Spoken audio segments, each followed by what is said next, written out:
Welcome to Coastal Front. Join us each week as we sit down with the movers and shakers of Vancouver to discuss stories of business, politics, accomplishment, and failure. Our aim is to keep you dialed into what matters most in our city. Now, here's your host, Andrew Johns.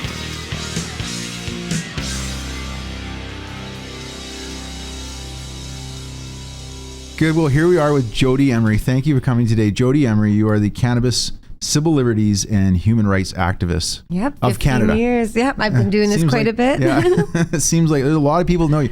You have 53,000 followers on Twitter. Yeah, and those are totally genuine. I have an international, I don't want to say following, but I'm known internationally. I'm in a museum right now that was in Amsterdam and Barcelona for women in cannabis. Like I speak abroad as well. So yeah, I've been doing this for a long enough time and loudly enough, I guess, that I've gotten a fair amount of attention based on the message that I'm sharing. Yeah. Well, good. We've got lots to cover. I'm just going to quickly rattle off some of the things that I wanted to talk about. I wanted to talk about the famous tweet that Justin Trudeau put out when cannabis became legal last year, where he basically made reference to the fact that now it's safer for minors and it's getting rid of the gangs and criminals. I want to talk about 420. I want to talk about taxation of cannabis in Canada, how the current structure is working now with stores and retailers, because it differs from province to province. I want to talk about your husband. I don't know if we'll even have time to cover all this. I want to talk about your husband who served 5 years in federal prison, I understand, in the United States. Talk about your political activism, your environmental views, youth and education, and talk about your Cannabis Culture store. Yeah, Cannabis Culture, a lot of stuff there. and maybe some other things that you've got ideas for. So let's start off talking about one of the things you brought up was the idea from a legal perspective of expunging, I think is the right word, people who have had historically criminal records related to minor offenses related to possession of cannabis. I think is where you were going before we started filming. Can you talk about this? Absolutely. Well, cannabis activists who have been on the front lines for a long time, the reason we wanted to legalize cannabis was because the law that prohibits it and criminalizes it causes far more harm than cannabis itself. So families are torn apart, people are given records, they lose their jobs, their kids, their housing. So the harm caused by the law and the criminal records that happen because of the consequences of the law, that's one of the biggest harms, and we need to end that. So legalization should mean liberation for all the victims of prohibition. If you're a peaceful, nonviolent person who engaged with cannabis, you should not be deemed a criminal because cannabis should never have been criminalized in the first place. We need to recognize that with legalization, that no one should have been criminalized in the first place. But unfortunately, the government is really trying hard to perhaps cover their butts, or I don't know what it is, but they don't want to admit that criminalization was wrong, even though they hint towards it, because they still have criminal penalties in place. And there are, in fact, even harsher penalties and more laws, more enforcement budgets against cannabis now under legalization than there was before. So the government doesn't want to recognize that all the people with criminal records should be liberated, and therefore they've only put forward legislation and the possibility for people to get a pardon. And these pardons are not actual record erasures. They're briefly taken away. They can be reinstated. They're not effective at the border. And only 44 Canadians so far have even bothered to apply. And meanwhile, over the history of cannabis prohibition in Canada, over 2 million people have had criminal records and been arrested and been harmed by the law. So 2 million. Wow. 2 million over all the time that we've had. So legalization should mean amnesty. It should mean freeing people from these criminal records. And I know that the first step is going to be for pardons or amnesty for possession. The conversation is only around possession, simple possession. And that's good because most Canadians who have records have it for possession. But then you have a whole other group of people, and I'm included in this group. We have convictions for trafficking. Now, trafficking could be just passing a joint with no money exchanged. And Mark Emery served 3 months in Saskatoon for passing a joint, no money exchanged. So you can actually get in trouble for that, and people do have those records. So all of the dispensaries that opened up and all of the growers and access providers who have been charged with trafficking and growing cannabis, we need our records expunged too. So as long as you're peaceful and nonviolent, you should no longer be deemed a criminal. I know it will take time to get to that. So for now, there's an organization I'm part of called Cannabis Amnesty, and you can find them on Twitter and Instagram, and it's cannabisamnesty.ca. And that's a group of lawyers, civil liberties advocates, political representatives, and big business in cannabis, all rallying behind the message that we should not be punishing people for possession. And that's step one. Okay. Now, Murray Rankin, who's no longer MP, but he'd been MP for Victoria, who's now been replaced in this latest election by another NDP riding, which is Laurel Collins. And Murray was quite he was quite vocal about this. I think he actually presented a private member's bill in Ottawa to start this process. His argument was that that just the application itself alone to get expunged or to try and do this process if you have a small criminal record is quite prohibitive. Like I think it's like $700, $800 you still or something need like that. legal assistance. You still have to get like fingerprints. There's all sorts of stuff involved with it. Yeah. And it's really difficult because for many people who have simple possession, they also have another charge. And if you have any other charge at all, you can't be eligible. So Right. So your idea is to at least take people who have no other charges. The only charge they have against them is simple possession of a small amount of marijuana. Well, and that's a starting point. That's what everyone's willing to accept. For me, I believe we need to expunge and erase all the records of everyone with any connection with cannabis whatsoever, as long as there's nothing violent in their history. Okay. So that includes me and most everyone else. And what's interesting is the Liberal. So what if you were, just to be a devil's advocate, you don't mind interrupting for a second. So I can get that. I can get to there with somebody who, just want to be able to smoke marijuana themselves, and maybe they had some, they bought some. What about if you are like a second or third level, Hell's Angels, member? Maybe you're not a full patch, but you're part of that criminal organization from 5-6 years ago, where you maybe yourself don't have a criminal record of violence yet, or you haven't been caught, but it's pretty obvious that you're part of an organized crime group. The police have tracked you enough. I mean, what would you say to something like that? Well, of course they shouldn't be involved, but there's a few points to really point out here. Yeah.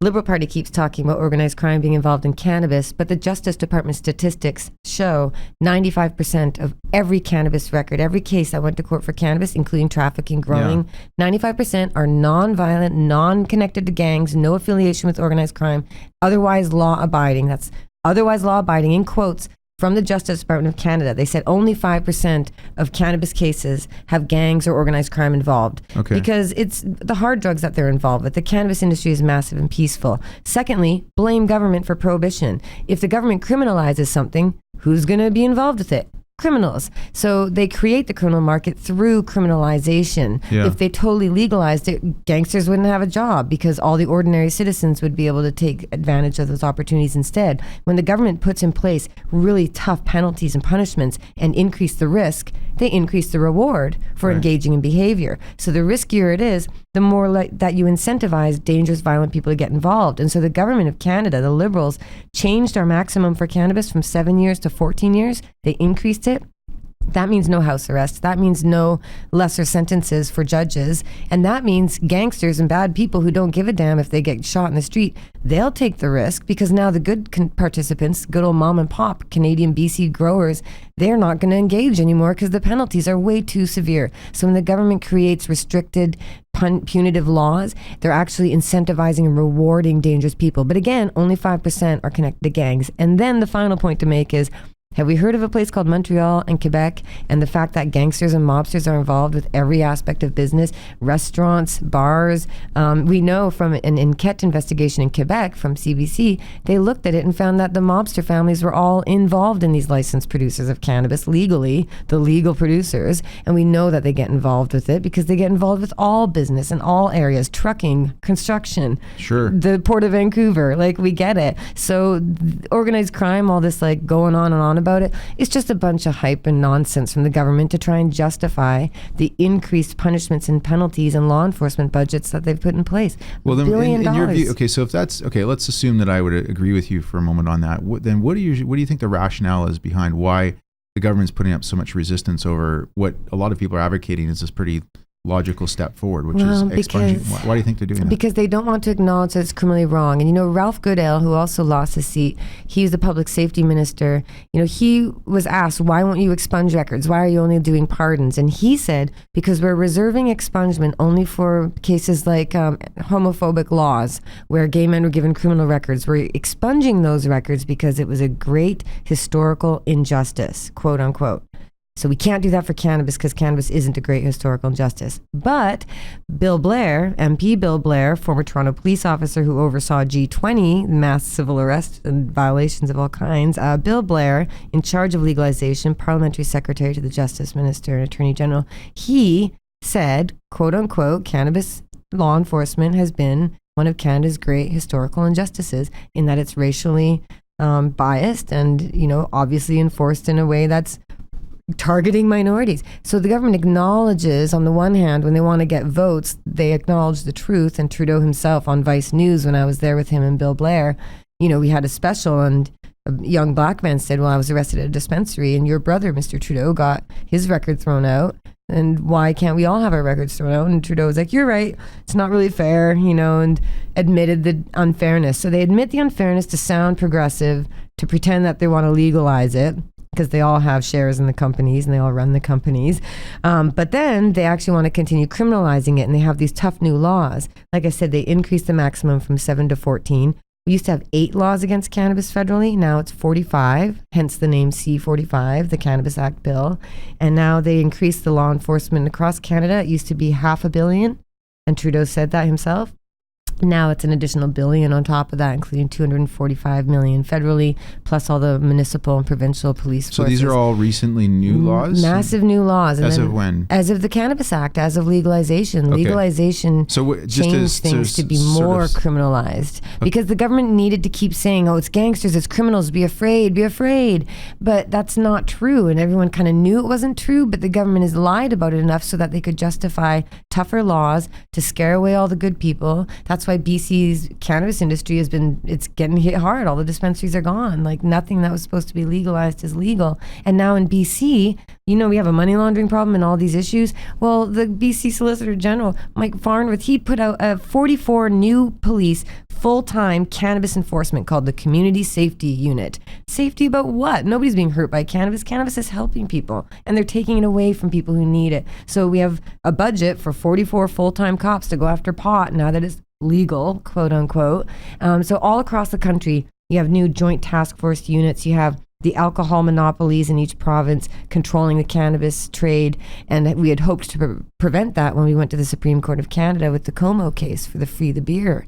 I was an official intervener in the Supreme Court on that case with Cannabis Culture, saying, don't let the government monopolize wholesale control of cannabis by province, because then you have a lot of costs and a lot of wasted taxpayer dollars setting up a giant bureaucracy that's totally unnecessary. But anyway, point being, they've made these tough laws and increased punishments across the board, including fines up to $1 million and many years in jail time. And even in British Columbia, if you grow your legal plant on your patio, you can go to jail for a year. Like, there's laws that are really tough. Aren't you allowed to grow? No, you're not. Well, you are if you own your own home. But if it's visible to the public, our provincial regulations say that you can get a jail time and a giant fine. You're not allowed to have it visible to the public. So is it fair to say then that you're not happy with the Not at all. I call this fake legalization and a new prohibition. It's basically an increase in the criminalization. The only thing that the government legalized was the ability for governments and big corporations to produce and sell marijuana themselves, and to allow law enforcement to work as the strongmen for the government to go shut down the competition. That's why all these government monopolies, where they do all the business themselves, funded by taxpayer dollars, are completely unfair, because you have small local entrepreneurs and business people like myself. I don't have millions of dollars sitting around. I don't even have $500,000. I don't even have 10,000 sitting around.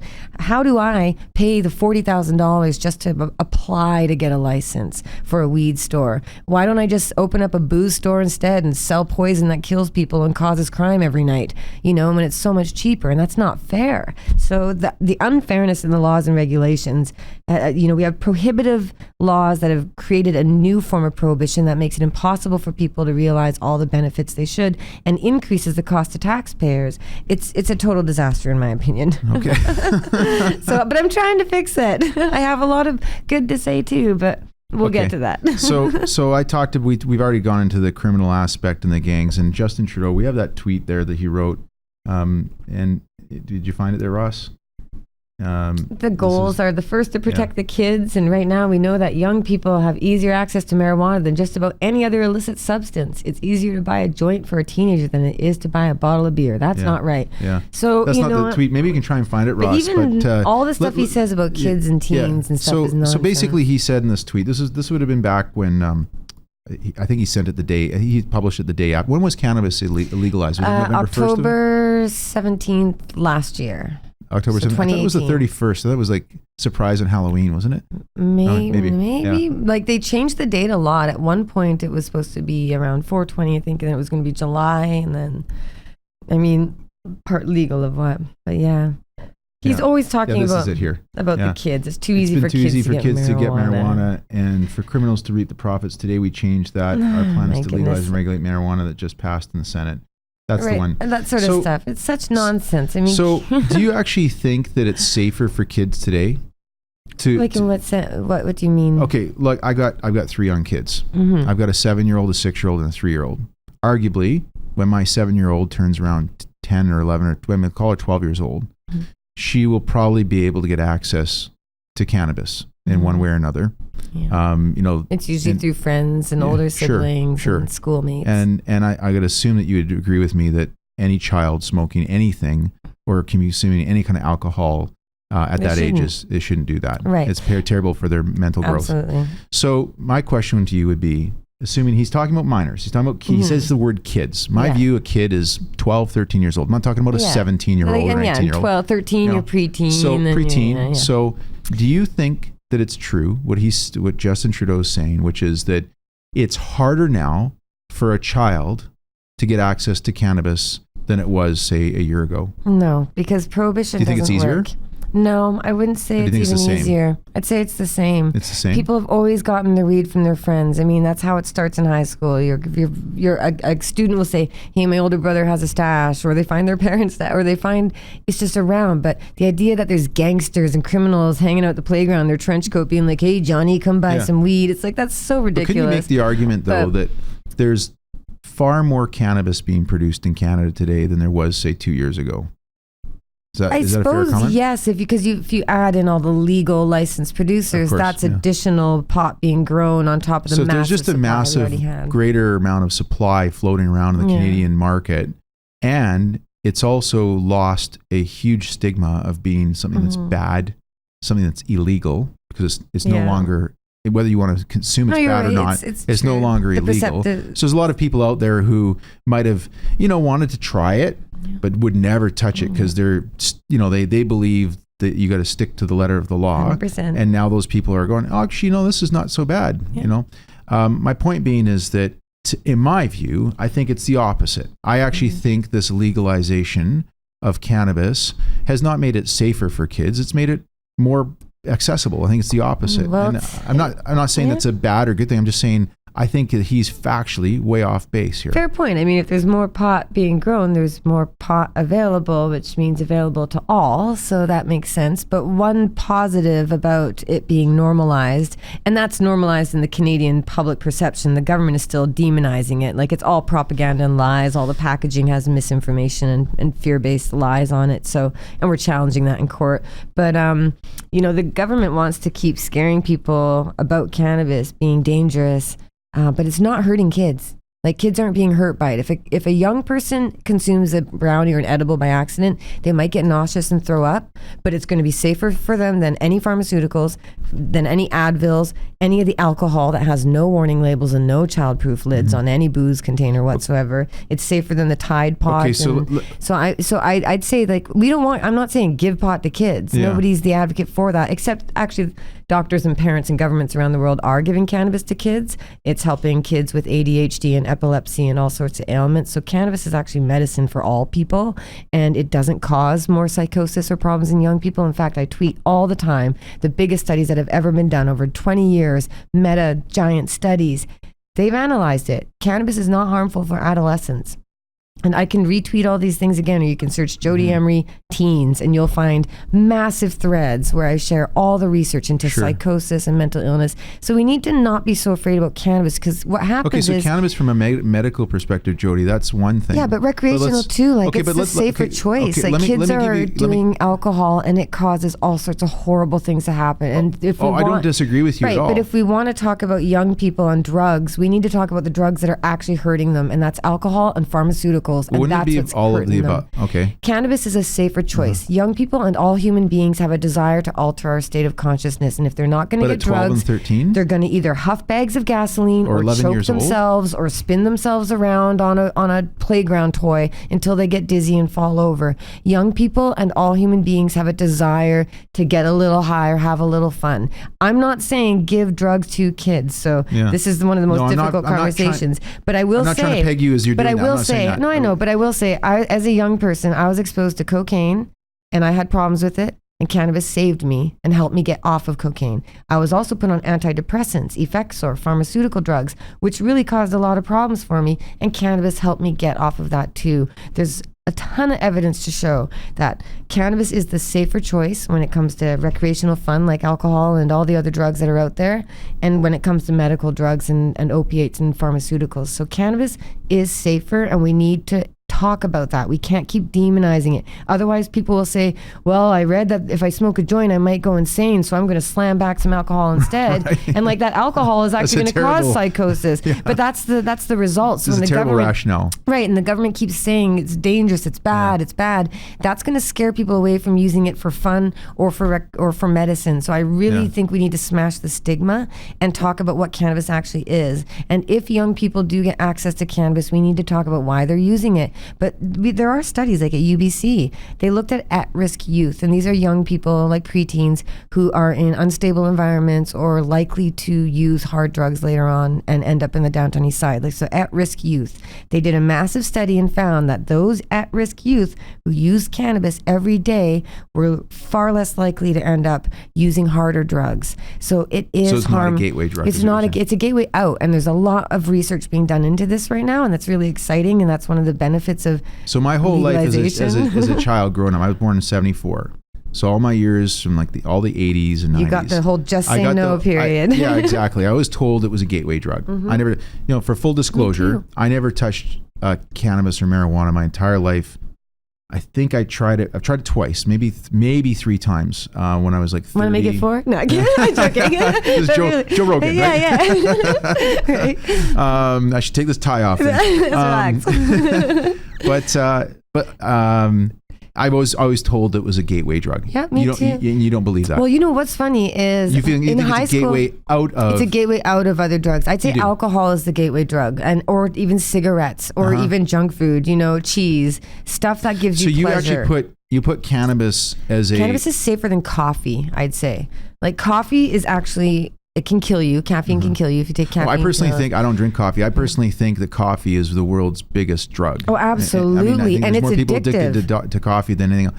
Let's go back, because I love this conversation. but Let's go back to that tweet though. Yeah. So would you agree with me then in saying that he's wrong when he says that it's safer for kids now? I'd say he's wrong. I'd say he's wrong about everything, and that the tougher they made the laws, like the whole legalization thing. Okay, it's so sad because Trudeau, when he first got dragged into it, he voted for mandatory minimums when Harper's government put it forward, and we all gave him grief about that because we're like, you're a stoner.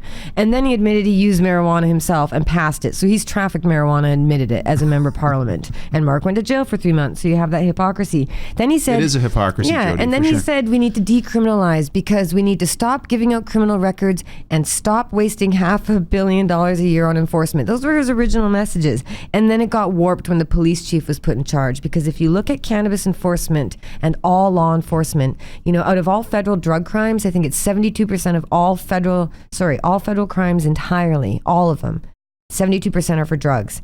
And the vast majority of those are for cannabis, and the majority of that is for possession. So when you look at the Stats Canada charts, which I share a lot too, it shows that the bulk of police work is for cannabis, and then most of that's for possession. So if you really legalize cannabis, 2/3 of all policing work would be unnecessary and eliminated. But that data has got to be from before legalization. It's from many years, and it is from before. But but it's not now legal they to have possess marijuana now. up to 30 grams. But if it's not from the government, it's illegal. If you possess over 31 grams, but realistically, it's how many illegal. people are getting arrested or fined for this today? Now people are getting different possession. They've just shifted possession into possession in a vehicle. So even if you're not smoking it, but it's in the bag on the back seat, and you get pulled over for any other reason, but even they those find numbers have got to be a fraction. In my Ontario, observation- in BC, things are not so bad. In Ontario, things seem at this rate so far that I've seen, it's just being shifted to different types of enforcement. And then there's the massive raids on dispensaries and cannabis access providers.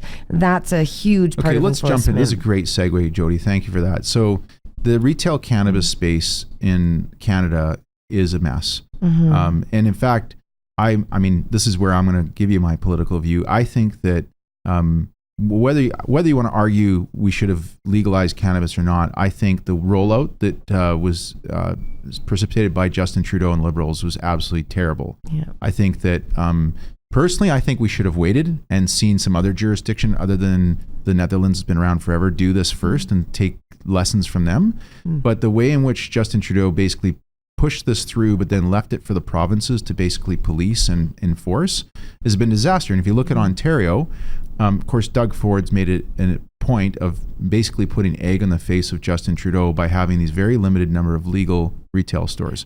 Lottery system that's had all sorts of problems. Oh, yeah.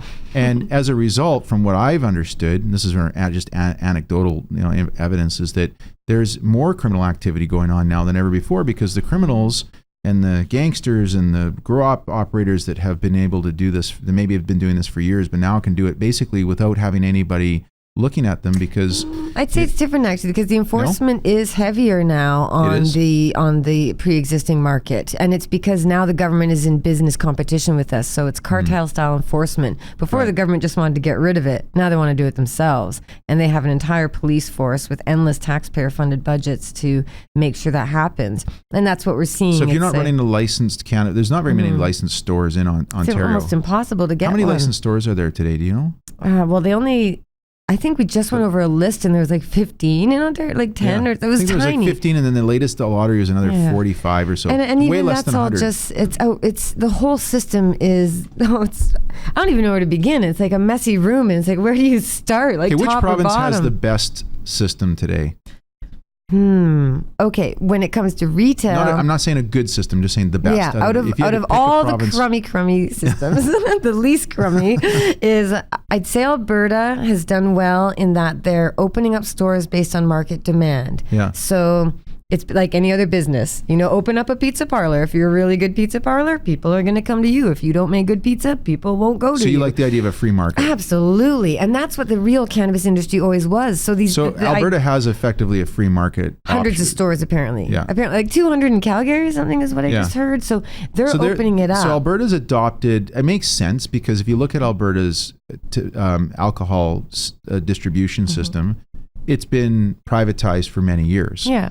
By contrast, you have the LCBO, or it's now changed its name, but in Ontario Cannabis Store, yeah. And then you have, also in BC, you have liquor distribution. They'll have different names. Yeah, gambling, guns, distribution branch. Liquor. It sounds like a good place to be at. But so you're a big fan of free market. So you'd like to see the Albertas. Now, my question to you would be, to what level of free market should there be in cannabis retail? Government should just get out of our way. And I've been saying recently, So should government regulate about where cannabis stores actually operate? I mean, for example, here in BC, like in Vancouver, for example, downtown Vancouver, because you can't set up in BC a retail store. Well, I mean, you probably know these rules better than I do, but you can't set up within 300 meters of a elementary school. Yeah, anywhere kids might be. But also these centers, right? Like the downtown east side, basically, it's almost impossible. Well, they made that all a no-go zone entirely because they said that's a vulnerable population. But recently, an amendment was put forward by Rebecca Bly, Councillor Bly, based on information I put forward to them at the Opioid Task Force, saying that cannabis dispensaries reduce opioid deaths by up to 33%. So shutting down dispensaries is bad. bad, and the downtown east side needs these more than anyone else. So that's positive that they're going to hopefully open that up. Do you think it's a good idea to keep cannabis stores away from elementary schools? No, I think it's ridiculous. Kids are walking by liquor stores, and also kids buy candy where cigarettes are sold. You know, kids go to a restaurant and there's slushy booze drinks with little toy monkeys on top. They go home at Christmas and there's booze-filled chocolates, and you go to any liquor store and it's nothing but cartoon drawings and jokes about booze. And like I've seen outside the wine rack in Ontario, people dressed up in grapes, like balloons, like a grape costume, handing out free wine samples right on the sidewalk. Can you set up a cold beer and wine store near an elementary school? I don't know. Nearby, not nearly as restrictive as cannabis, but then there's also the bizarreness of... It'd be interesting to know the rules on that. Yeah, and it's not nearly as restricted. I think it may be 150 meters or 100 meters. But what you also have is in Vancouver, places like the BC Compassion Club Society, which has been around forever. They're one of the first, they are the first dispensary in Canada. They got a Board of Variance approval to allow them to operate across from a school because they can, because they should be able to. I think we should be regulating cannabis like coffee. Coffee is addictive. It's for adults only, but we don't ID, because who's selling espresso shots to a 5-year-old? And what 5-year-old is walking into a store asking for a coffee anyway? Sure. And as cannabis becomes more normalized, and kids don't really want it. Like the idea that little kids are walking around looking for weed, you know, the ones who are drawn to it are those who are looking for something that's subversive and alternative. So that's why more marijuana being available doesn't mean more young people using it. It actually makes it less cool. And when your mom and dad are talking about CBD and cannabis around the table, it's like oh tattoos. My God. And exactly. It's like, I don't want to do it if mom and dad are doing it. Dang, we got to find something else to do. I'd prefer young people stick with cannabis than any of the other harmful things, the many harmful things that are out there that young people engage in. But again, normalize it, get kids aware of it, stop hiding it, because keeping it mysterious and keeping it hidden behind windows that are all fogged out, it just serves to make it more attractive. Yeah. Like that, we always knew that saying just say no always had the effect of kids saying yes. Like they want to find it. Like, oh, I'm not so tell me, officer, tell me all the names I want to look for. I got to make sure it looks like this and it'll do this to me. Thank you. I mean, it's ridiculous. My 3-year-old's like that already. Yeah, well, and don't touch that, and then he goes over and wants to touch it. Yes, absolutely. And so we need to stop being so prohibitive about cannabis. We need to make it so common and mainstream and available that it's boring. Right. Here's the bylaw, by the way. So right now, a bylaw requires liquor stores to be 300 meters apart, and 100. So 2 liquor stores can't be closer than 300 meters apart, and 150 meters from public and private schools. If you're a restaurant or you're on Granville Street, where they literally shut down Granville Street because it becomes a war zone. Like if all those bars were weed stores on the weekends on Granville, very different vibe. Yeah. Far less assault and assaults of all kinds, all sorts of problems. Do you think there should be any regulation around where liquor stores or cannabis stores are associated to playgrounds and schools? Just don't let them in. Don't let the kids in. It's 19 plus at the door. They can't come in. So you're okay if you had a playground on one side of the street.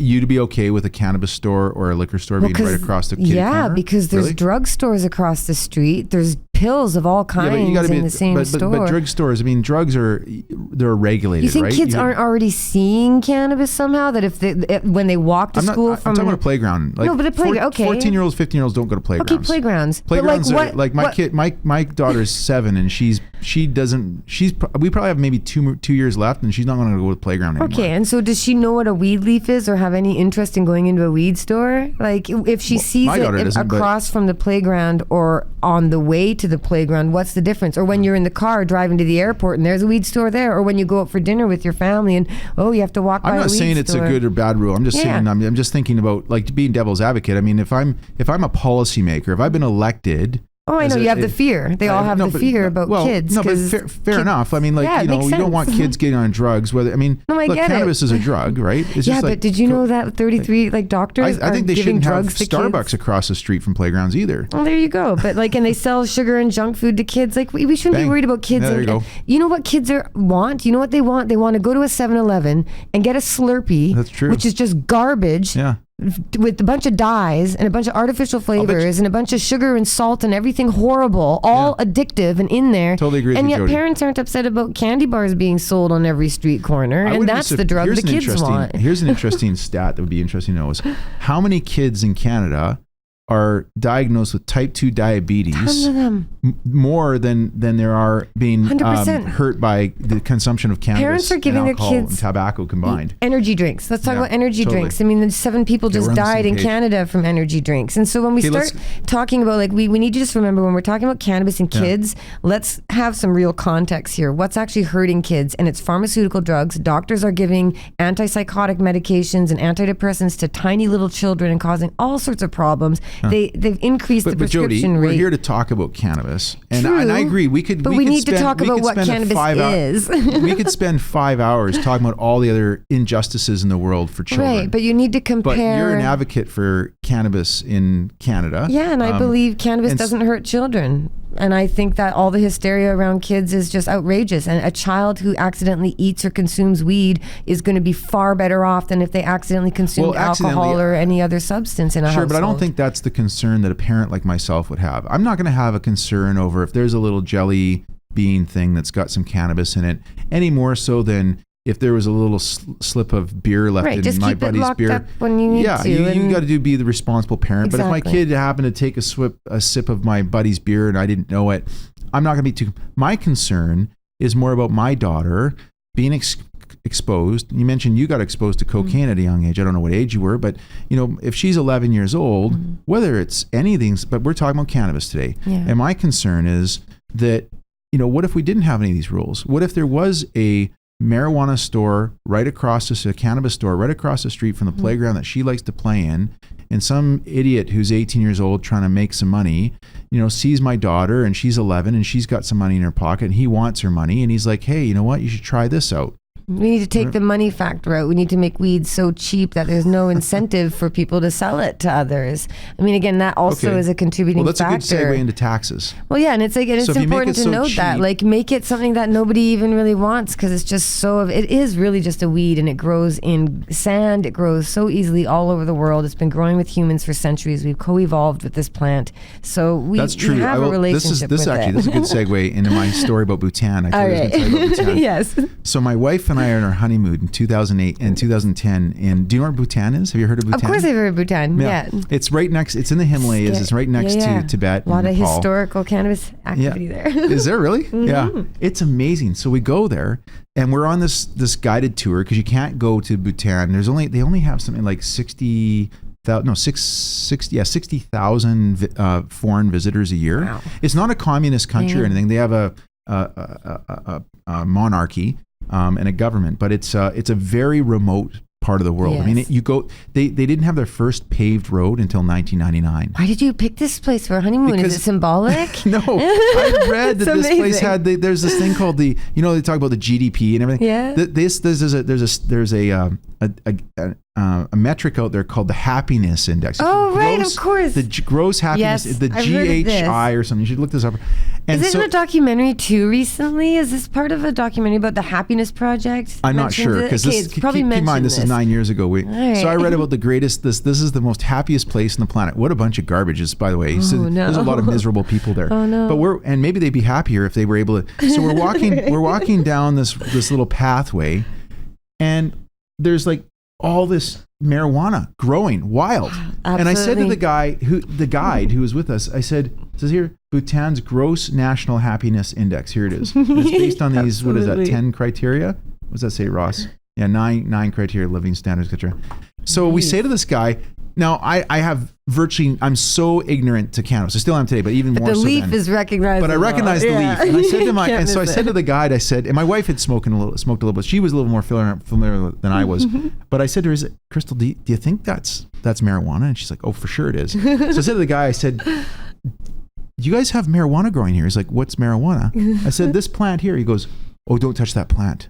I said, why? He goes, oh, our government's told us we should never touch this plant. He goes, In fact, we, as in high school, the kids have to go out with those sickles and cut them down. And they're growing everywhere. Oh, yeah. And they don't even know about smoking it. It's wild. It's all throughout it's all throughout India. It's everywhere. The oldest remains of cannabis are found in China like thousands of years ago, like real buds. And they've been using and smoking and burning it forever. Yeah. In India, they have the sadhus, and they have bhang, which is banglasi, and has cannabis in it. So there's also a ton of history. If people are really interested in cannabis and religion and history, look up Chris Bennett. He's an author who writes about cannabis, and in fact a lot of religious history ties cannabis in is the burning bush. And like, it's humans have co-evolved with cannabis forever. The hemp plant was used for food and fiber. We used to you can build houses with it. It's one of the most amazing plants in the entire world, and we have a massive history with it. So yeah, it grows wild everywhere. Animals eat it because everyone's hearing about CBD lately, and it's because we all have a cannabinoid system in our bodies, in our brains, in our bodies. It's an endocannabinoid system, and cannabis has cannabinoids, and it's like a lock and a key. They just fit together perfectly. So cannabis helps regulate our bodies because we've evolved with it and we need it. And a lot of animals would eat it in the wild and be fed it. And it's been used in Canadian history forever too. You can look up Cannabis in Canada. It's a comic book by Dana Larson, and it documents the entire history. It's been an economic crop for humanity forever. So yeah, really, we have a lot. There's so much to say about cannabis. Okay, well, let's dive into taxes for a moment. Okay, we were so the business of cannabis is now becoming legalized, whether you like it or not, whether you think they did it well or not. I think you, in some strange ways, you and I are quite both critical of Justin Trudeau in the way in which it was rolled out. I actually think it was done poorly, and they shouldn't have done it right away. Sounds like you are the opposite, and you wish they would have been more open about it and not as restrictive. They're now taxing cannabis. It's a revenue source. You made a reference, so we should just make it so cheap that anybody can get access. Then it's no longer fun or interesting. What are your thoughts around the taxation of cannabis in Canada? Oh, greedy governments digging into poor taxpayers' wallets and businesses. When I've been campaigning for legalization for a long time, and one of the tweets I often said was, legalization means job creation. It means creating jobs in marketing, branding, production, research, development, retail, tourism, like you name it, medicine. Well, isn't that all happening now? Not as much as it could be. So what's really interesting about all this commentary about we don't have enough cannabis stores and we don't have enough cannabis supply, it's like, well, we actually had 1,000 cannabis stores across Canada. They were all raided by the Trudeau government. We have tons of weed supply. It's what's supposed to be legalized. It's bigger than fishing and mining and forestry combined, or whatever the Fraser Institute always said. So cannabis is already here. We have enough weed. The point of legalization was basically, gosh, all those tough laws didn't get rid of it. Weeds everywhere. Stores are everywhere. Everybody's growing it. Everybody's into it. 95% of all growers and sellers are peaceful, nonviolent people. Heck, these laws are stupid. Let's stop criminalizing it and stop wasting tax money on enforcement and allow these businesses to grow and pay taxes. But that's not what's happened. It's not what's happened. The government's made it so prohibitive and restrictive that only the really rich can afford to participate. So they hire the compliance lawyers and they hire all the advisors, and it becomes big business where only the wealthy can afford to play. So why do you think that's happened? Well, what happened was back in the original cannabis law change came from people breaking the law, civil disobedience, having dispensaries and compassion clubs, getting charged under the law, going to court and saying, I'm providing access to AIDS patients. And so we need access for these people because under the Canadian Charter, you can't be forced to choose between your liberty and your health. So what happened was medical marijuana patients who used cannabis illegally, because there's no legal access, they would use it illegally. But what happened was that they get arrested and they get charged. So what ultimately happens is we go to court. There's all sorts of cases like Terry Parker and Allard is a more recent one. And there's all sorts of old cases that Mark Emery helped finance in the early days. He was the only one funding anything.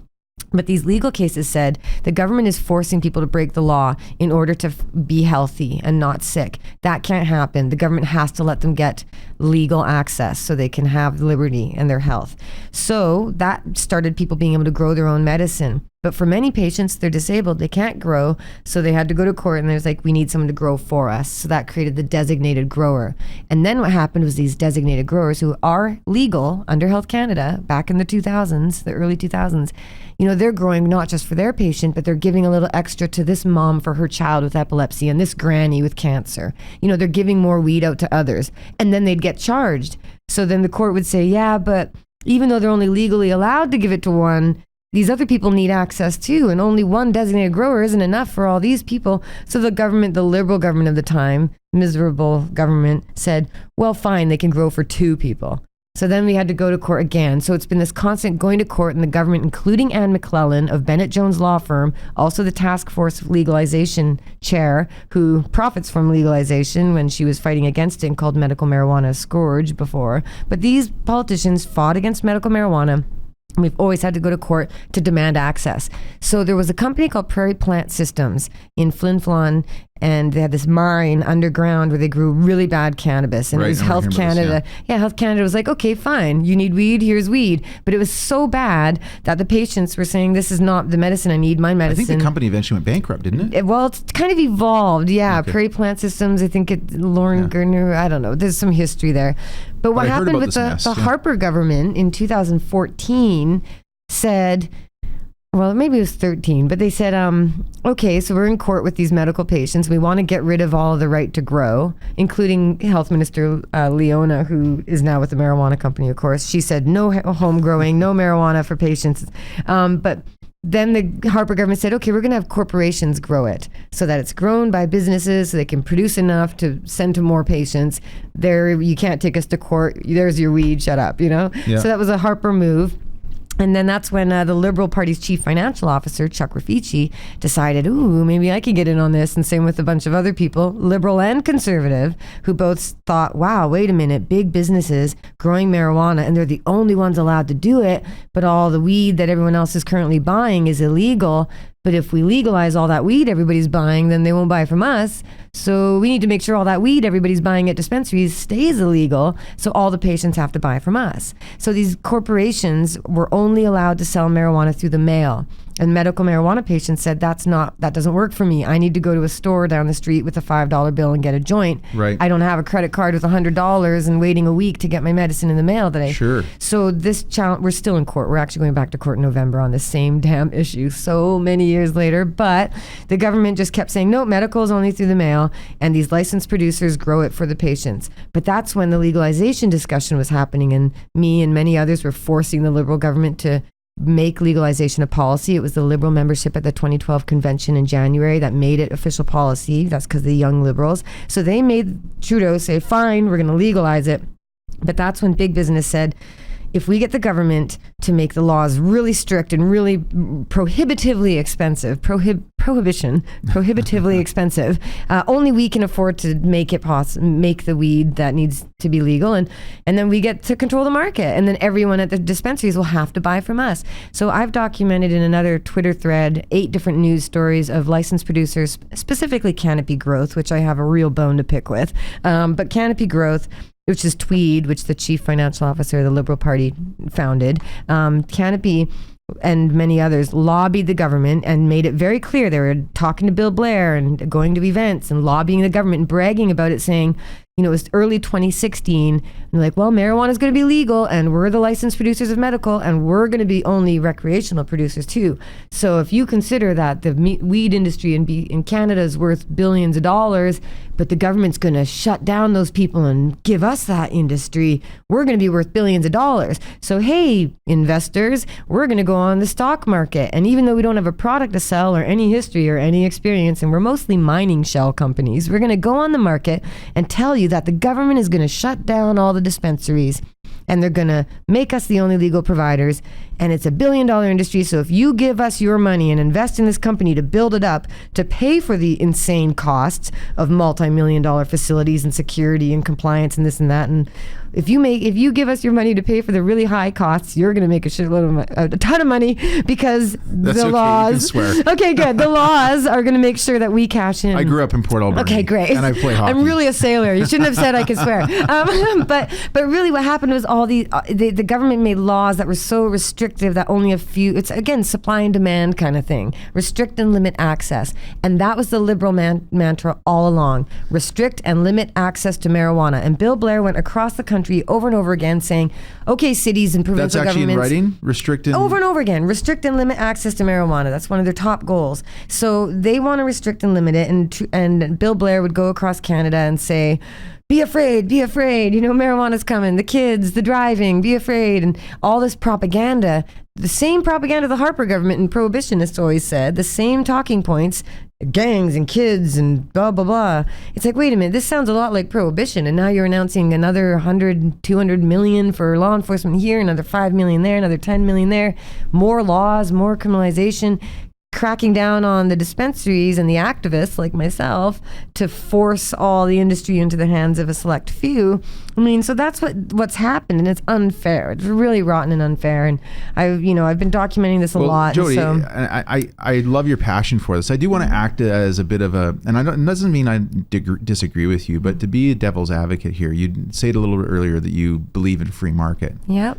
From my observation, I mean, where is this not allowed for a free market? I mean, you're saying it's only for the rich and powerful corporations, but I mean, really, you could start up your own business. I mean, does it really? I do have businesses. I've had many businesses. No, I mean, not you personally, but I mean, just an individual that's got an entrepreneur. I mean, if you own businesses, you know that it's tough. It's hard to do. And I don't have anyone investing in any of the businesses I've had. I've had to work, like every small entrepreneur works. And I don't mind people investing. But you don't have to be Canopy Growth to... Right, you can be a smaller business. Yeah. But then what happens is the government creates all these restrictive, prohibitive, excessive regulations. But couldn't you make the argument that they're I mean, it sounds like you believe they're doing that because there's some kind of backdoor deals going on or something like that. Absolutely, and I've been documenting them for years, and there's quite a big expose we're gonna do your Twitter feed in a minute, because I love that, because I don't totally trust government myself, but at the same time, I do look at it and go, well, maybe they didn't get it right completely, but isn't the whole sort of idea here to have some kind of safety standard regulations around this, like anything else? Well, you'd hope so. I mean, in the same way that standards they're failing. Organigram is one of the big government licensed producers. They claim to be organic, but they started using mitoxybutanol or whatever, and when you burn it, it turns into cyanide. So there's a bunch of veterans, Canadian veterans, suing them in court with a class action lawsuit that's been approved because they've been poisoned by Organigram. And Organigram is super close to the New Brunswick government, and there's all sorts of insider dealings going on there. Mm-hmm. And then you have Organigram just recently caused Legionnaire's disease outbreak. You get bad products, you get moldy products. But let's use this as an example. Isn't this exactly why we should have regulations? I mean, for example, there was that big corporation, I forget the name of it recently, that went, they were selling... Was it CanTrust when they? Yeah, CanTrust. That's CanTrust. It. Thank you. And that's a big scandal, but there's an even bigger one. But couldn't you make, isn't it a fair argument to say that, well, because governments created this regulation, they're ensuring that there is a sort of a minimum standard of quality of care, of proper stewardship, that's not being just left to a bunch of people to kind of have their own standards, right? Well, I would say the cannabis industry as it existed so far had none of these complaints. Nobody was getting sick. Nobody was getting poisoned. Nobody was going to hospital. Nobody was being harmed because the cannabis market, the underground one, is the truest free market in the truest sense of the word, because you have a bunch of people growing cannabis, and when they want to sell it to a dispensary... It also wasn't taxed. No, we charge tax. We paid taxes. Tons of us paid. Oh, hell yeah.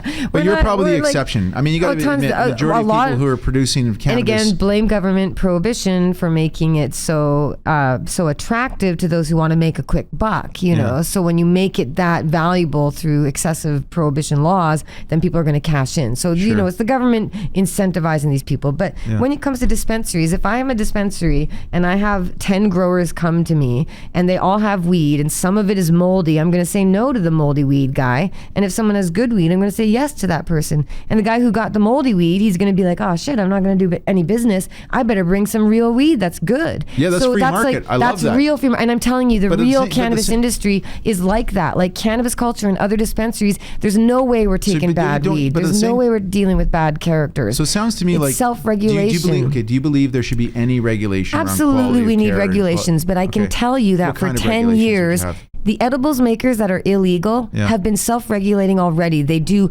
medical grade testing. They have laboratory. Absolutely. Their standards are way better than the government's. And the actual consumers, the medical patients. But if you don't have regulations, if you don't have a requirement to get a license. Do you trust the farmer's market?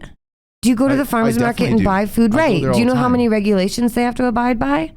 Well, yes. There's no government official coming through and making sure they grow in a giant facility that gets Health Canada inspectors. They're just trusted. Well, they're trusted. Not totally. I mean, they have the Fraser Health Authority has to make sure that checks in once in a while, but they're not going to people's kitchens and backyards and saying, put up a fence and use these chemicals and you're only allowed to do this and you're only allowed to do that and put it in a package like this and it's going to cost you 10 grand for that. But selling apples at a farmer's market is not nearly as controversial as selling marijuana, is it? But we need to change that. Cannabis is just a plant. It's just a basic plant going commodity. Back to my kids can eat an apple. They're not going to, they'll probably be Children healthier. Shouldn't have honey. It's bad for them. We need to talk about what this product really is. Yeah. How many kids are going around wanting to put buds in their mouth? So let's say I make you Justin Trudeau today.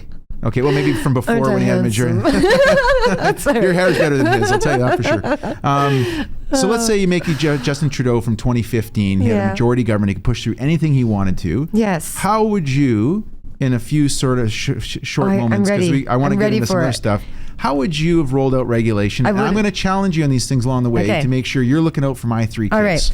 My name is Justin Trudeau, and I admit that I use cannabis like many adults, and we need to treat cannabis as a normal product because all across this country, we have people who are using cannabis to, sorry, Justin. But anyway, he'd say we need to acknowledge that all those years of Harper conservative government propaganda and fear-based misinformation, we're moving away from that. We're going to use science and evidence-based policy, which he did say, but he didn't follow the actual evidence. I don't know whose evidence he was looking at, but we're going to use real evidence and regulate this for what it is. Cannabis is safer than alcohol, and alcohol causes all sorts of harms every day. But cannabis could be something that could revitalize our economies if we stop demonizing it and locking it up behind prison walls, because that's what these factory farms are. I've been to prisons. I've been to licensed producers. Very much the same. We could just treat it like a normal plant and be growing acres of hemp, wild, and growing hemp that we could make into clothing and cars and housing. And we could really liberate the economic potential of this plant and make Canada a powerhouse in terms of tourism, research and development, and leading the way in innovation in this industry. That's really good. Should have done that, but instead it was like, That's good. Good, Jodie. That's a good pitch. I love it. You almost have me sold, but we didn't talk about regulations. So regulations tell me this, going back need to my be kids, reasonable. How are you going to make sure, as the government that I've elected, to ensure that my kids are not getting early exposure to cannabis?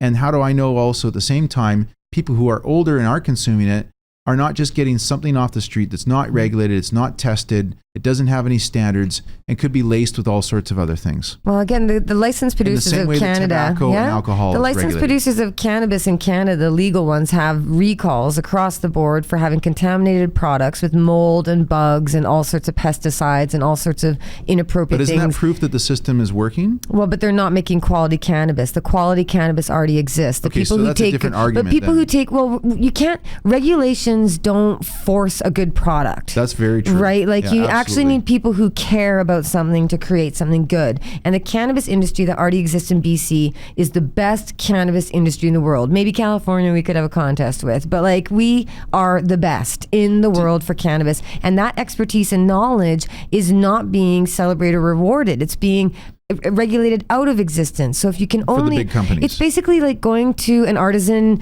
leather maker in Italy who makes craft stuff because his grandpa and grandfather all made leather goods, and saying to him, hey, I love your product, but now you need to have a factory and you're going to need a $40,000 license and you're going to have to hire a bunch of lawyers to help you around the regulatory compliance thing, and we're going to need you to not put any logos on it, and you need to actually open up a factory farm. It'll cost you a cool $2 million, but go find find some investors and then you'll be allowed to do it. Like, that's not fair. That's ridiculous. Like, you couldn't. So well, what we've done. This is where I'll agree with you, but Jodie. that's what they've done to cannabis. Is that the problem is, here's my view. I think you need to have, just like with alcohol, just like with tobacco, just like with reasonable regulations, just like with pharmaceuticals.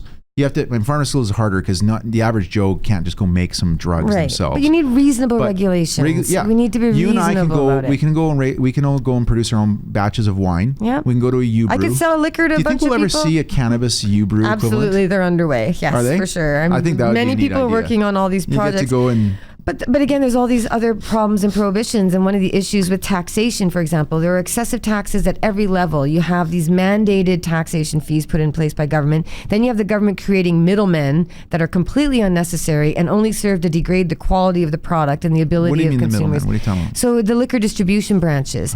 So in Manitoba did this properly. Instead of letting the alcohol board control cannabis, they said licensed producers of cannabis can sell directly to the stores. So that created an advantage for some businesses, like if they got one of the licenses, which were very hard to get, and there also happened to be a company that produces, they're just printing gold, right? Like, they don't have any middleman. There's nobody there.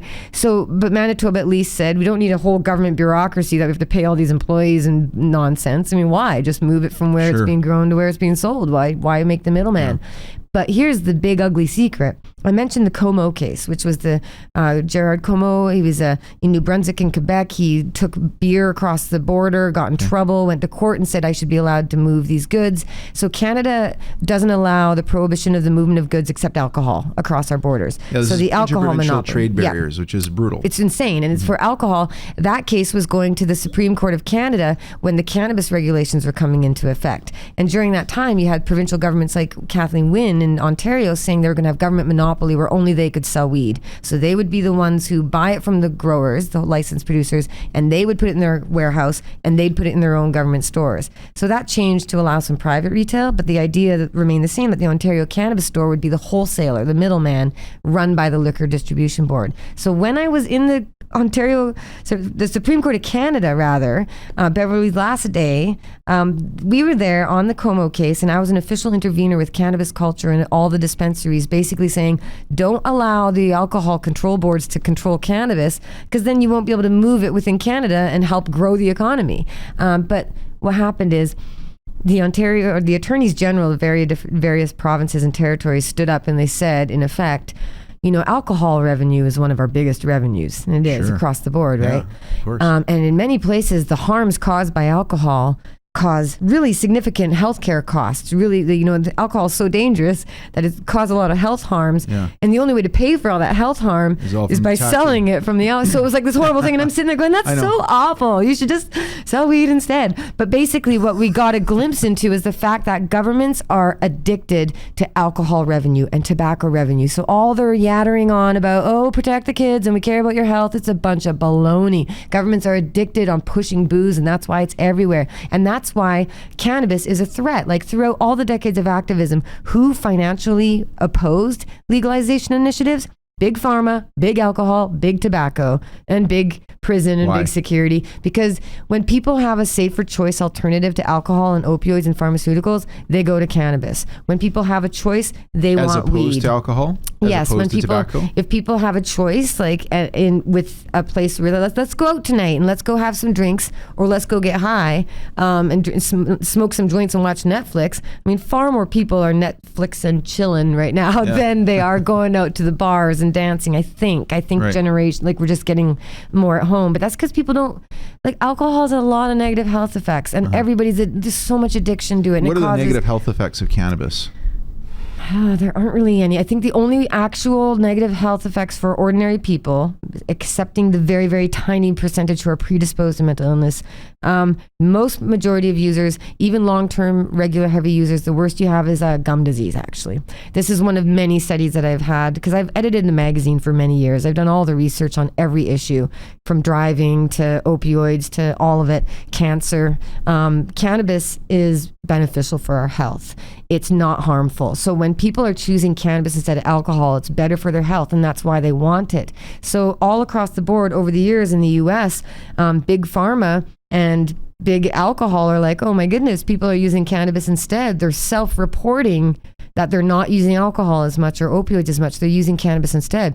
But we don't sell cannabis. We better get in on that. So that's why the alcohol control boards are like, okay, if cannabis is going to be legal and we can tell the senior population is using it more instead of painkillers and the average middle-aged population are using cannabis instead of alcohol, we need to keep our revenue up. And the government, on the other hand, is like, we need to keep the money too. So that's why and even cops are like, oh my gosh, all our law enforcement depended on criminal cannabis. And that's why for years the cops are like, wait, we need to figure out how to legalize it. Don't move too fast. We need to figure out how to legalize it. And I'm sitting there going, what's to figure out? You're not arresting people anymore. Go solve some real crimes. Like, go for missing and murdered women. Like, go do real police work. But no, it's the easy pickings of cannabis that have been justifying most law enforcement work for a very, very long time. So this is like a really deep rabbit hole, and I've been studying it a long time, and I have all the research for it. But it's amazing. This is I'm just soaking. There's so much to say. I'm gonna have to listen to this a few times. We might need a part 2. But yeah, taxes. We need to reform that for sure. So do you believe it's fair to tax the sale of cannabis? Reasonably. I think we should tax it like what is normal the tax products. on cannabis today? Oh, it depends. Because again, each province has different rules too, right? And then what is it in BC? I don't know these numbers because the government's not allowed me to do it. So I've been shut out in every which way. But I know that there was right. I think there was that's right. criminal record holders. We can't really what do be they call involved. that? Trusted in there's an exercise you have to go through if you want to become so if you would run an illegal cannabis operation, like a store, like a dispensary. Technically, they don't let you have a legal license, so I'm not allowed to have a legal business in most senses. So I've been locked out. What is cannabis culture? What is that? So 25 years ago this year, back before any activism really happened, Mark Emery was an activist from London, Ontario, who used civil disobedience to challenge laws like Sunday shopping bans and censorship against music, rap music, all sorts of stuff. So he would do law breaking to challenge the law and change the law. And he came to Vancouver in 1994. Like he would intentionally break the law? Intentionally break the law. Like he'd open up a store on absolutely. Sundays. He opened a bookstore in London, Ontario called absolutely. He would 100%. You can look it up. He would go down, and this is long ago, he'd buy 2 Live Crew albums from way back when. Nasty as They Want to Be was the cassette tape. For those who don't know, a cassette tape is a music format from long ago. And if you play it backwards, you get some weird, the devil. Yeah. But so Mark would advertise, I'm going to sell these records to challenge the obscenity laws, and he got charged by a cop, and they were in court and they were reading out the lyrics, and it was so ridiculous that they said, this is stupid, we shouldn't have censorship of music. And he did the same when he found out marijuana books and magazines were illegal. High Times magazine, illegal in Canada. So he was like, well, this is weird, I'm a bookseller and I don't believe in censorship, so what's this marijuana stuff? Like, what's the issue? I'm going to sell these magazines. So he kept trying to get charged, but by then the strategy had grown old and the cops left him alone. But he came to Vancouver. He needed to find a new town where nobody knew him. So he came to Vancouver and he started doing the same thing, selling these books and magazines, and he opened up a store called Hemp BC. Okay. And he started a magazine called the Marijuana and Hemp Newsletter. And he was the first to start putting cannabis out there and wearing a suit and saying we should like treat it like you need money to be an activist. He's like, all these broke hippies, you aren't getting anything done. You need money to make a movement, have an impact. I'm a businessman, and he's a brilliant businessman. So he started making the magazine, selling vaporizers and marijuana seeds, and he said, when you shop with me, I'm going to use the money to finance activism. So to that effect, he did. From 1994 to 2005, Mark Emery Direct Seeds was the only marijuana seed company where he'd sell anywhere in the world. But he stayed in Canada. But all the money was used to finance legalization activism. That's ballot initiatives in the United States, election campaigns, global marijuana marches, legal challenges. Mark Emery was the only money guy in the whole world who would finance the international movement and send the seeds. And his slogan was plant the seeds of freedom, overgrow the government. So Cannabis Culture was the name of the magazine. It changed from Marijuana Hemp Newsletter to Cannabis Canada to Cannabis Culture. And so it's the heading of a lot of things. So it turned into Pot TV was our video network. Then we have the BC Marijuana Party bookstore, which is now the Cannabis Culture store. It's a head shop with like bongs, vaporizers, t-shirts, all that. And where's your store? Let's get a little This plug is for at your 307. store. Are you guys still open? Yeah, 307 West Hastings Street. It's the Cannabis Culture headquarters at yeah. Cambie and Hastings by the Dominion Building in Victory Square. Very hip neighborhood now. Very not hip quite a long time ago. But it's a beautiful space. Yep, we have quite a few. So there's cannabisculture.com is our news website. Yeah. And then Cannabis Culture headquarters is the store. Cannabis Culture Lounge is a place where you can bring your weed and sit and smoke with people. And we've been doing that for 13, 14 years. And that's a major new frontier. That's where I'm really expanding into. But Cannabis Culture started doing, Mark Emery basically, he got arrested in 2005 by the DEA in Canada. That's the U.S. Drug Enforcement Administration with Canadian government officials, the Liberal government, worked to have him arrested to face life in U.S. prison for financing legalization. And that was their wording. And they had followed him for years, and they said he had no money left because all the money was made to give away. So they said, we traced $5 million. So he didn't have marijuana on him? No marijuana. And they wanted him to be a marijuana seller, but he wasn't. Never sold marijuana, only seeds, and said, I'm using the money for political reasons. So in 2005, it was a huge crisis when the U.S. government was in Canada arresting a Canadian for breaking U.S. law when he never even went to the U.S. People were like, what the what? Like, where am I breaking the law abroad that I might be extradited to? So this is a major sovereignty issue, and it was dragging on for years. You could be a Canadian living in Canada, and breaking a U.S. law. Yeah. And the U.S. government come up into Canada with the mutual rules. It's with the Mutual Legal Assistance Treaty and the Extradition Act, and I'm very familiar with this. So it was messed up, and Ross, during that time, clean up our right? Behavior. Be careful. What are you tweeting online? Is Saudi Arabia watching? Oh my goodness! But for real, like this was a crazy time in 2005. So Cannabis Culture magazine and everything, all the money was gone. The seed business financed everything. Your husband? Who arrested? The DEA and Vancouver Police working hand in hand with them. Yeah. So Did he know it was coming? he was actually he was in East Canada in Halifax at a medical marijuana rally, and the police had to arrest him out there, and they got him before everybody out here. So it was a major to do. And if you go look up DEA, he know it was coming? No. There's all sorts of weird. It was, and especially he expected maybe getting arrested. His whole history was many times being arrested, many times by the Canadian police and Vancouver police, getting raided, getting shut down, reopening. His whole thing was, you can't stop me. I'm going to keep going. So then they brought in the U.S. police. Anyway, facing life in prison. We're in really hard times. We work out extradition court deal. His two co-accused get no prison time. Michelle Rainey passed away shortly after Mark was extradited. She had cancer, but Mark was extradited in May 2010 by the Conservative government. So at this time, I got promoted from the Cannabis Culture magazine assistant editor, and I was Mark's wife at the time too. We had married in 2006. Now I had to run our head shop and our lounge. And there's no seeds, no weed. It's all legal. Well, even though books and magazines technically still illegal under 462.2 of the criminal code. But anyway, I was doing all that, and I had to visit him in the U.S. and run for office and do our rallies, including 420 and such. Were you ever nervous about visiting your husband in the US? Yeah, all the time. I got stopped at the border too many times, and somehow by I don't know what grace of whatness, I somehow got through. But that was a really tough time. So he served 4.5 years with good behavior. So that was in Georgia, Mississippi, and he was first sent to Seattle, Washington. So I visited him 58 times. I spent 5.5 months traveling, 5.5 months behind bars, just in the visiting room, holding hands, you're not allowed anything else. And so that was a really eye-opening time, and I was working so hard just trying to get by. And meanwhile, we're getting... That's crazy. And I'm working, I'm an 4.5 official... years? And I was an official endorser of Washington State's initiative, which his prosecutor supported and I supported, and with BC's Attorney General Jeffrey Plant and Evan Wood, the Dr. Evan Wood of the BC Centre in Excellence in HIV and AIDS, the four of us had a thing called Stop the Violence BC in 2011, and we held a press conference, and my husband's prosecutor and me sitting together saying we need to legalize it because he had changed positions. So all this crazy stuff was happening. Mark's in prison. I'm down in California for Prop 19 in 2010, which failed. Washington State Initiative 502, which passed. Lots of activism, speaking to the legislature in Washington, speaking to the Canadian Senate and House of Commons, all this crazy stuff. So Mark is in prison. I'm working to legalize it. The government, the Liberal Party, is saying they're going to legalize it. So all these dispensaries are opening up. And at that point, there's no debate. Cannabis is going to be legal. Weed stores are going to be allowed. Everything that's here is going to be allowed. It's the end of prohibition. So I was always joking, gosh, my job's over. I have nothing to say. There's no debate. It's going to be legal. We're done. And then the messaging started changing. But Mark gets out of prison in 2014. We hadn't sold weed. We didn't have any dispensaries. I'd been struggling so hard, very broke, very hard times.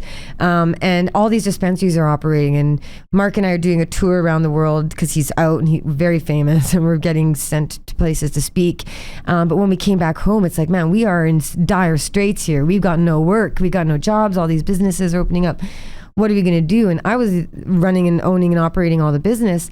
And I was like, we should just do a dispensary because it's going to be 2015, 2016. We need to, we need a store. If they're going to be legal, we should be on the front lines. We've been the ones making it legal. Let's open a weed store. And every dispensary at that point was doing medical because that was legally protected by the courts in a way. But I was the first one to be like, okay, no. So if you were running the medical marijuana dispensary, medical still dispensary, illegal, but all sorts of weird gray zones. You'd still be able to get a license in BC, possibly? No. Well, it's so hard because like a lot of the medical dispensaries were illegal. There was no licensing. Medical. I mean, you must know the community really well. Well, Vancouver's a weird bubble though, because Vancouver's licensing allowed dispensaries to exist, breaking federal law. When it was a conservative government, the city of Vancouver let medical marijuana related use (MMRU) licenses go through, but that's. The federal law now doesn't allow it. One person who ran a medical dispensary in Vancouver who now is able yes, to they've run transitioned. You do? But okay. I do. Yeah. But the issue with that is they don't have the products that worked before. They're not allowed to sell it as medicine. Right. You're not allowed to say it's medicine. You're not allowed to actually carry the medical products. And all of the legal weed is so expensive, like double the prohibition prices, that the patients and consumers can't access it. So the legal businesses that transitioned are suffering and paying a price. But the point being that medical marijuana dispensaries were the only ones that were open at the time, and Cannabis Culture, with me at the helm, we had no money, but we had a brand name that's recognized worldwide. We have almost 3 million followers on Facebook. We're huge. 3 million followers on Facebook? Yes, we're a massive international brand, 25 years old, leading the way for the world and leading inspiration for people all over. And yet we got no money. We got nothing. I was going to say, we're just broke. So we got a brand and we have nothing. And you should have pulled the classic Barack Obama when he was doing his fundraising in his first time he was running for presidency. He's like, everybody throw in $5. The money bombs. We did actually a money bomb for Mark in prison. We needed a transfer for Mark, and we held a 12-hour fundraiser online and raised like $20,000 or something online. So we have done, but again, for me, it's tough because I'm a businesswoman, but I'm an activist. Yeah. And you got to be, you can't give 100% to one or the other. So you're never going to be a superstar at business. Like if I just gave up activism, I could probably be super rich right now and run a big licensed producer on the stock market with it. In fact, I'm constantly wooed by these companies to work for them. Would you ever do that? The right one. I'm working on different ideas. So I'm not against investors. Investors, if you're listening, I don't dislike you. But one quick thing was Cannabis Culture. We opened up stores, and I said what happened was... So you started a dispensary. What I started was a franchise model. I basically said, I got no money, but people with money want to open up stores. And they don't have a brand name, but I've got a brand name. So let's work together. And if you open up under our name, we're going to put money towards activism. I'm going to do with weed money what Mark did with seed money. We're going to change the world by making an activism-based business. And so we started opening up all over the place. I had over 300 inquiries, but it is still illegal. And so what happened with 2016, when we opened our first Toronto shop, that was when the Project Gator raids happened. That was the result of the lobbying of the licensed producers. So when I was saying earlier how big business was like lobbying government to make it really restrictive and to shut down dispensaries, that was effective. They did what they did, and all the dispensaries got raided. And so suddenly I was like, oh my gosh, like this isn't going the way we thought it was going to be.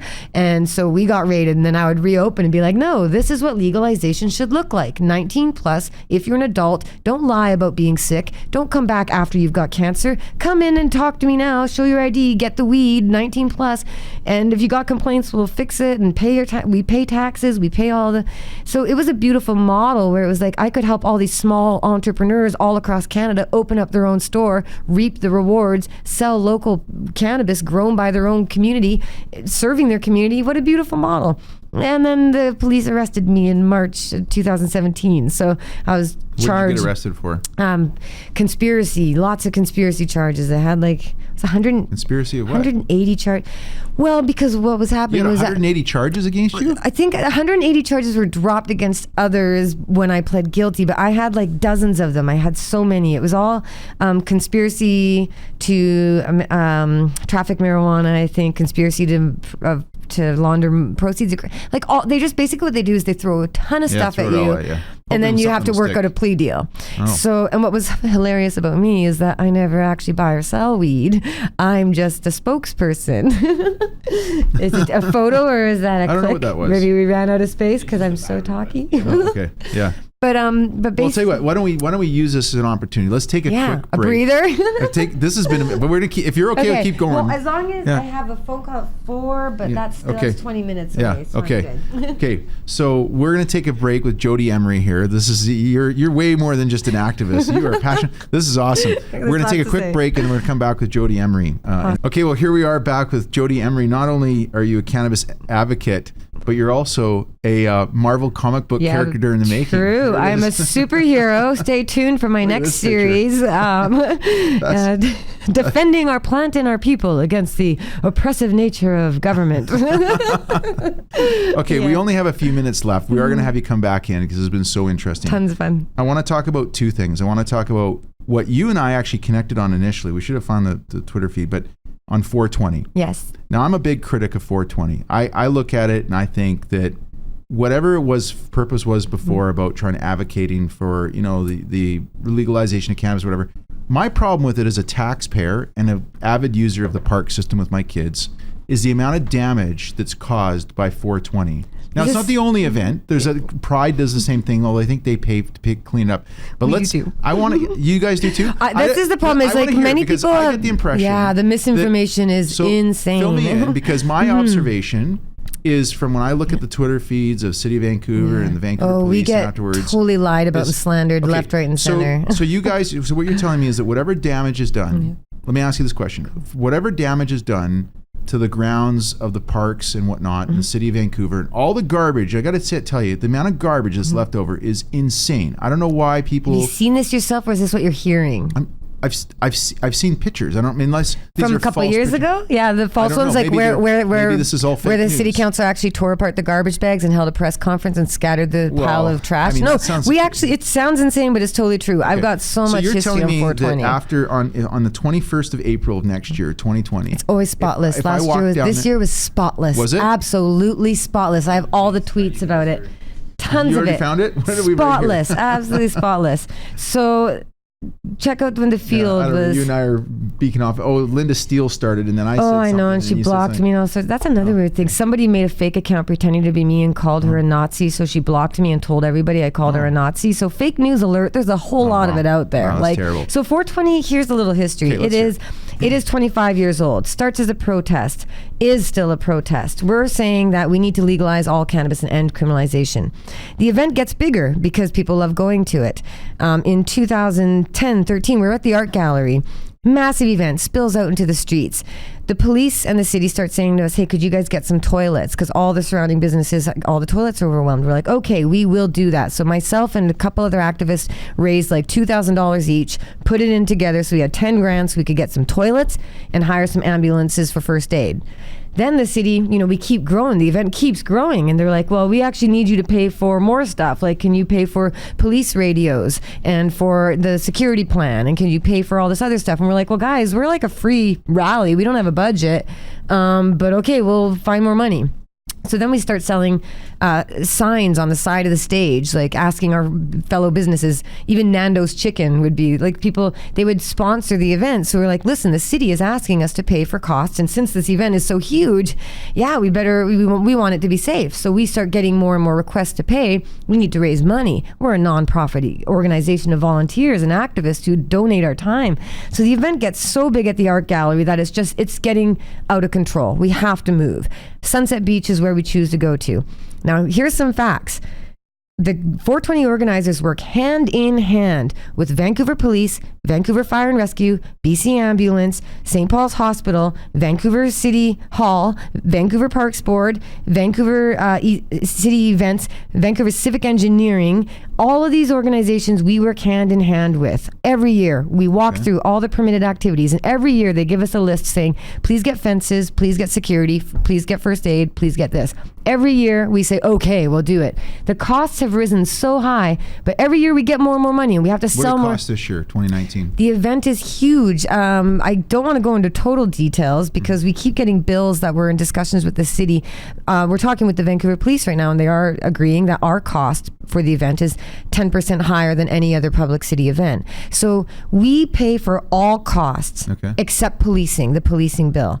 But no other city event pays the policing bill themselves. They all get taxpayer subsidies to do it. It's called civic status. So from bike raves that got $250,000, wouldn't I love that? To Pride, to Vaisakhi, to fireworks, to all of them, they all get millions of dollars from taxpayers given to them to pay for the cost of putting on their event. 420 is the only event that does not get taxpayer subsidies or handouts, and we pay for everything requested of us that we can afford, from reseeding the grass to all the cleanup and trash cleanup to all the first aid. We pay for all the toilets. We pay for every available piece of ground covering to cover the field. We pay a fortune. It is an insanely expensive event for a nonprofit organization. So in order to pay for that, we have to raise money. Are we talking $10,000, No. $50,000, $100,000, No. $200,000? Dana might have all the budgets, but $500,000. Civic and Who's the Dana? Who's 63 Dana Dana Larson is a longtime cannabis activist, part of the team, core team. He's been around longer than me. Okay. He and I and Jeremiah and Cannabis Culture and all of us are the ones who do the activism. So the cost is $63,000 plus For the civic and park board stuff. Okay. So we pay for all of these And it doesn't cover the expenses, and we policing. don't get any. Do you have to pay for the police as well? We can't afford it. Like it's a $200,000 bill, and it's insane. And no other event, like that's why Pride events have shut down this year. That's why all these events are like, we can't afford the policing costs. Right. So for all these public city events all across Canada they're being canceled because the policing costs are too high, but they all get taxpayer subsidies. So we're the only event that doesn't get taxpayer subsidies. We're the only event that pays for it all ourselves. It would be great to be a civic event. So 420 is one of the biggest events in Vancouver, in Canada, internationally recognized. But We just had because over it's a big event, 100,000. Yes, sure. That's a city cultural event. It's a cultural event. It's no different than Pride and Vaisakhi and any of these car-free days, yoga on the bridge, bicycle raves, any of these events. They all drinking, Canucks games, all ages beer gardens for soccer matches. I mean, the city shells out millions and millions and millions of taxpayer dollars to all these other events, and then they turn to us and say we don't pay. Extinction Rebellion, which it goes and basically sabotages a bridge for 24 hours, could eventually become also a civic event? Well, if the city wants to approve it, and the city hands out money willy-nilly all over the place to different events. Maybe they shouldn't hand out money to any of these things. I would agree with that. That's what bothers me. I'm a fiscal conservative. I believe taxpayers are being bilked. We're being robbed left, right, and center in this city. The amount of money being wasted at City Hall, 20% of our budget going to policing, all this excess and waste and bloated budgets and nonsense, and subsidies to stuff that does, it drives me crazy. So that's another reason I used to run for office, is because I want to fix all that stuff. It's amazing but how when much it you and I comes, have in common. we do. People areas. don't see, and they don't. It's funny. I can be in the NDP. I'm all over the spectrum, but 420 is a cultural event that is recognized internationally, that is an international holiday started in Vancouver. We should take pride in this event and have people celebrate it. So instead of us getting so much grief about it, I hope people will go and look at all the facts, that we pay for all the repairs, and we don't want to destroy those stuff. are really good points, and thank you for that. But let me just ask you this. If I were to show up down at Sunset Beach on the 21st of April, are you telling me that the cleanup that's happening, It'll be spotless. It's not going to be pristine. There's going to be garbage. Actually, what's fun is all the news coverage. This year was great because after all the... You should. When is it? But I took photos. We have tons of photos. Give me April 21st, 2020. You can even find me, Jodie Emery. You can say Jodie Emery Twitter. Absolutely. We went down and documented all the cleanup because every year we get the same grief and every year we prove everyone wrong. And my most favorite thing... I want to go down there with my kids. Please do, because my most favorite thing about this year was when the media went down like, where's all the trash? Where's all the mess? And they interviewed residents, and people going by were like, I admit I am shocked. It is so clean. I am stunned. And they said that over and over again all over the news. I am stunned at how well they've looked after it. So I went this year and collected all the praise we got. We got praise from VPD. The head cop tells me every year, This is the best event in the city. This is the safest event in the city. The least incidents in the city. Really? 420, we get endless praise from VPD, from First Aid, even St. Paul's. Vancouver Coastal Health works with us to put up the 19 plus age limits on every booth, and every person who's setting up a vendor booth to pay for the cost of the event. That's why we sell the booths, to pay for the cost asked of us. But they all agree not to sell to minors. They all have age signs up, and anybody who breaks that rule is out. And the VPD are at our side to take care of any issues. So it drives me crazy. I'm telling you, I lost 10 pounds. It's a great diet. I should probably do it again. But 10 pounds in stress from a month of endless accusations that were totally untrue. Very, very stressful. But we keep trying to set the record straight. Okay, well, so thanks for clarifying that. yeah, there's a lot more we could talk as we get closer to 420. Again, it's like 6 months away. It's on a Monday this year. So it's maybe I'll go down there on the Tuesday with my kids and make sure we can go play in the park. No, you can. And here's the other thing I tell people, like, nobody's actually ever really at Sunset Beach. It's known as like the Goose Poop Park. It's like nobody ever really goes there at that time of year. And then here's the even better part. Every year, local residents get a brand new field of perfect grass because we pay to reseed it. So all summer long, all that beautiful grass that every person enjoys in our city, we're paying for it. So you're welcome. But 420vancouver.com has lots of the info. Oh, there's a website? Yeah, with frequently asked questions and stuff if people want details. Is 420 something that's celebrated just in Vancouver? All over the world. All over the world? Well, 420, the number has always been a weed number. That's amazing. But April 20th, Mark Emery and his motley crew started it. We actually have claim to April 20th being the day of rally and celebration. Why and Why is it that day? What's unique about 420? Well, there's a lot of like background, but the real story we've kind of settled, that everyone settled on, is there's a group of guys called the Waldos in California, and after school at 420 they would smoke, and then when they were into Grateful Dead and they go on the Deadhead tours, and then all on the tour would be like, yo, it's 420, you want to smoke? And so this started going amongst the weed people. So 420, the time, always a weed number, one of our icons. But then April 20th, Mark's employees, actually, he's a real business guy, Mark, his employees who are hippies are like, Mark, it's April 20th, what if we did like a 420 all day instead of just the time? Because he would let them light up at 420 to celebrate. Happy 420, and you light up. So he's like, all day long, I don't approve of that, you should be working, you know? And they're like, come on, can we please do it? And he's like, okay, fine. And he paid for a little rally, and it began to grow and grow, and then YouTube came out and people started seeing these videos. Oh, what are they doing in Vancouver? And The Simpsons, on one of their episodes with the weed rally, it looks like Vancouver Art Gallery with the lions, because they based it on us. Oh, so 420 cool. Vancouver, it's something the we should... Simpsons, Marvel. Yeah, so we should really take pride in this, and that's why 420 should have civic status, and then we can, make it more friendly and less difficult for people. And on the day of 420, if you want to go to a park, we are blessed in Vancouver to have dozens of parks and beaches. So, well, look, to wrap this up, I want to ask you about one more thing. Sure thing. You're obviously an influencer in this space. Depending on who you ask these days. Well, with 300 followers on Facebook and 53,000 followers on Twitter, well, you've added them all I up. would It's say pretty you big. are well known in this space, because when I told my team that I was having you come in today, everybody was super excited about it. Or they were excited when you... Oh, I know someone named Travis who's around here. There's a guy that I know, yeah. Right, yes, that's right. You know Travis. Right. So it's a small world, but it's good times. Despite so many similarities, but also some differences, here's one thing I want to ask you about. I go down to Kitts Beach regularly with my kids. I've been doing it since my little... Actually, in fact, I used to take my daughter when we lived downtown. I used to take her to Second Beach Pool. But I go to Kitts Beach Pool every year religiously on Sundays, all summer long, take my 3 kids swimming. Cool. And one of the things I've noticed in the last year, this summer, is the amount of smoke and secondhand smoke. Now, say what you want about, tobacco versus cannabis or alcohol. Yeah. You got to admit. Be a respectful smoker. Like, that's all I want people to be. So can you advocate for me, please? Absolutely. Be respectful. Respect the law. The law says you cannot smoke in Vancouver parks. Anything. It's not just cannabis. Fair the rules were there way before cannabis. Except if you're the fireworks, and then you can coat the city with toxic smoke for days. Look, but I hear you. I hear you. But we're talking about cannabis. Smoke your joints at Third Beach. That's where the weed smokers are. Fair enough. And there's no public swimming pools. It drives me nuts. I mean, my daughters and my son are getting changed, and there's some bozo walking by walking by smoking a joint. And, Well, and I would be here's- just as angry if it was tobacco, Yeah. but I honestly don't ever smell tobacco. But Weed I is smell weed. smellier. It's true. So to the weed smokers out there, please be considerate. Don't smoke around other people. Like when I'm smoking in a park on a path with my little ashtray so I don't cause a fire, like be responsible.